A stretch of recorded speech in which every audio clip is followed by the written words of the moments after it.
Hey everyone, welcome to The Explainer.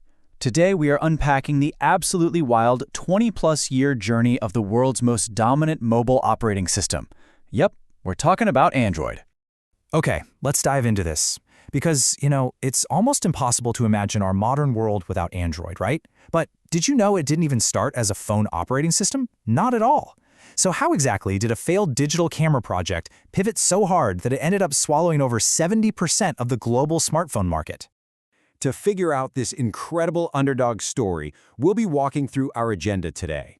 1. A stealthy camera start. 2. Google enters the chat. 3. The Sweet OS evolution. 4. Dominating the global market. 5. Fragmentation and security. And finally, 6. Beyond the smartphone. All right, kicking things off with Section 1, a stealthy camera start, from photos to phones. So picture this, it's 2003, and four founders, Andy Rubin, Chris White, Nick Sears, and Rich Miner, team up to form Android Inc. But here's the crazy part. Their initial vision? It had absolutely zero to do with phones. The team was actually building a smart operating system for digital cameras, basically to just store photos and videos. But when they pitched investors in 2004, the room was just cold. Crickets. They quickly realized the standalone digital camera market was actively shrinking right before their eyes.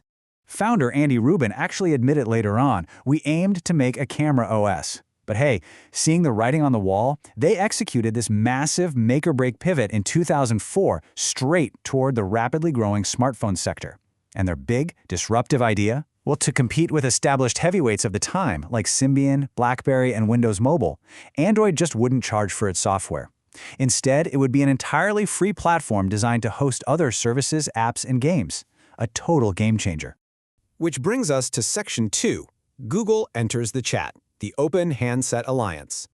Keeping true to its sort of low-key origins, Android was quietly snatched up by Google in 2005 for an estimated $50 million. And crucially, they decided to use Linux as the foundation for the OS. Former Google executive David Louis famously called acquiring Android Google's best deal ever. So the crucial point here is that this relatively small purchase, $50 million is peanuts in big tech, fundamentally changed tech history. With Google's massive resources backing them, Andy Rubin's team could finally execute their bold vision on a global scale. Let's set the scene a bit. When the iPhone launched in 2007, it represented a totally closed ecosystem, right? Apple tightly controlled both the hardware and the software. Android, on the other hand, took the exact opposite approach. Google formed the Open Handset Alliance. This was a massive coalition of phone makers, chip manufacturers, and carriers. They envisioned a really powerful, completely free, open-source platform that wouldn't just power one single device, but would power literally thousands of different phone models across multiple global brands. Moving right along to Section 3, the Sweet OS evolution, desserts and updates. Over the years, Android became pretty famous for its quirky, alphabetized dessert naming convention. Let's fast forward through some of those early milestones. It all started with Android 1.0 on the HTC Dream back in 2008. Then, by 2009, Android 1.5, dubbed Cupcake, introduced a massive shift, the very first on-screen keyboard. Crazy to think there was a time before that, right? 2011 gave us Honeycomb, which focused on larger tablet screens. And then 2012's Jelly Bean brought multi-user support, allowing families to actually share a single device but keep personalized spaces. Let's move to the modern era and see how this builds. 2014's Lollipop introduced that sleek, material design visual language we're also used to now. By 2018, Pi was actively leveraging AI for things like adaptive battery life and screen brightness. Android 12 in 2021 pushed personalization to the absolute limit with Material U, letting you put custom color themes across the whole system. And looking ahead to 2025, Android 16 introduces robust desktop modes and a brand new privacy sandbox, which is basically moving away from third-party cookies to really elevate user privacy. Now, you might be wondering, what happened to those fun dessert names? Honestly, I miss them. Well, they actually stopped at Android 10 in 2019. Google's leadership realized that names like nougat or marshmallow just weren't universally understood across all global cultures. And for an operating system with literally billions of users all over the world, international clarity just had to take precedence over the quirky treats. Makes sense, even if it is a little less fun. That brings us perfectly to Section 4, dominating the global market, the Apple rivalry. As telecom infrastructure rapidly improved over the last decade in emerging markets, places like Brazil, Russia, India, and China, Android was just perfectly positioned to capture those new audiences. And the sheer scale of this platform today, it is absolutely staggering.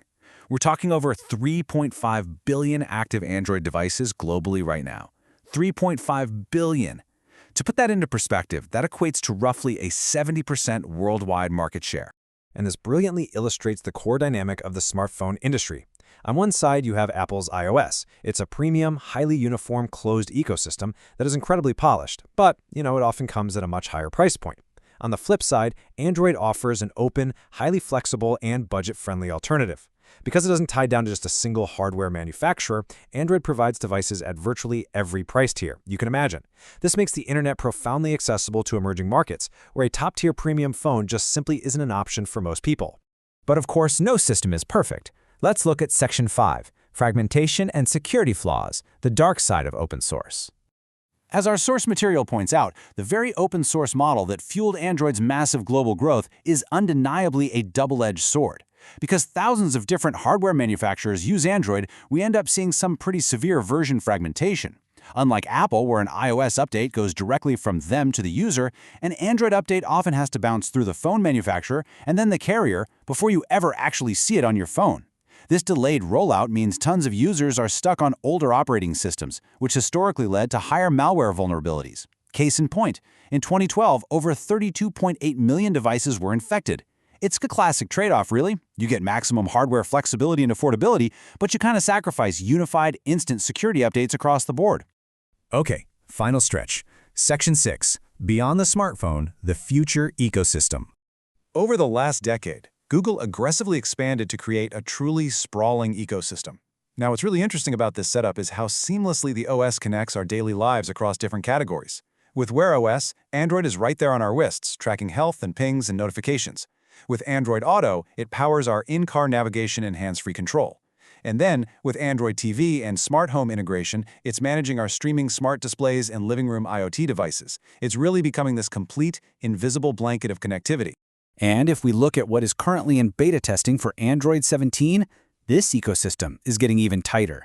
The big spotlight right now is on a feature called Handoff. This is designed to let you seamlessly switch between all these devices and just continue your workflows without missing a single beat. It is all about finally bridging that gap between your phone, your watch, your desktop, and your car. Yet, as incredibly dominant as Android is today, the future remains wide open. Google is actually quietly developing a mysterious new cross-device operating system called Fuchsia, which is designed from the ground up for the modern tech era. So, the big question is, will this new platform eventually replace the mighty Android? Or is the little green robot going to continue to reign supreme for another 20 years? It certainly makes you wonder what the next chapter of technology is going to look like. Thank you so much for joining me for this explainer, and keep exploring.